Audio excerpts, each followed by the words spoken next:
Choreographer சதீஷோட directional debut படமான kiss படம் எப்படி இருக்கு அப்படிங்கிறத நான் சொல்றேன்.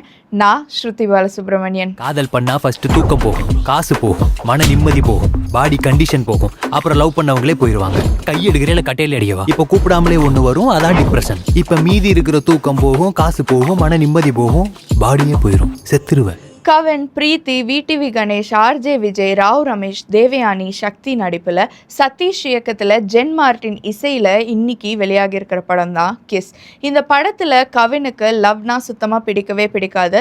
அண்ட் ஆல்சோ யாராச்சும் கிஸ் பண்ணாங்கன்னா அடுத்து அவங்களுக்கு என்ன நடக்க போகுது அப்படிங்கிற விஷுவல்ஸ் எல்லாம் கவினுக்கு வரும். இவருக்கு ஏன் லவ் பிடிக்காது, இந்த விஷுவல்ஸ் எல்லாம் ஏன் வருது, கடைசியாக இவர் லவ் பண்ணாரா இல்லையா அப்படிங்கிறதெல்லாம் தான் இந்த படத்தோட கதை. டேய், நீங்க லவ் பண்றது இன்ஸ்டால போட்டா பரவாயில்லடா, இன்ஸ்டால போடுறதுக்கு எதுக்கு லவ் பண்றீங்க? Rose is a flower, she is my lover. இந்த படத்தோட பாசிட்டிவ்னு பார்த்தோன்னா ஃபர்ஸ்ட் மியூசிக். ஜென் மார்ட்டினோட மியூசிக் ரொம்ப ஃப்ரெஷ்ஷாகவும் ரொம்ப ஹாப்பனிங்காகவும் இருந்துச்சு. செகண்ட், இந்த படத்தோட விஷுவல்ஸ் ரொம்ப கலர்ஃபுல்லாக, பார்க்குறவங்களுக்கு இந்த படம் கண்டிப்பாக ஒரு விஷுவல் ட்ரீட்டாக அமையும். தேர்ட், இந்த படத்தில் இருக்கிற ஜோக்ஸ் மேக்ஸிமம் எல்லா இடத்துலையுமே த்ரூ அவுட் நல்லாவே ஒர்க் அவுட் ஆயிருந்துச்சுன்னு தான் சொல்லணும்.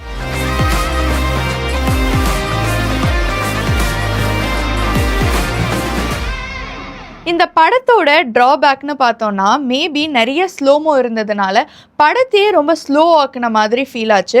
மற்றபடி ஓவராலாக வித்தியாசமாக ஃபேண்டசி நிறைஞ்ச ஒரு படம் பார்க்கணும் அப்படின்னு நினச்சா கிஸ் ஒரு நல்ல சாய்ஸாக தான் இருக்கும்.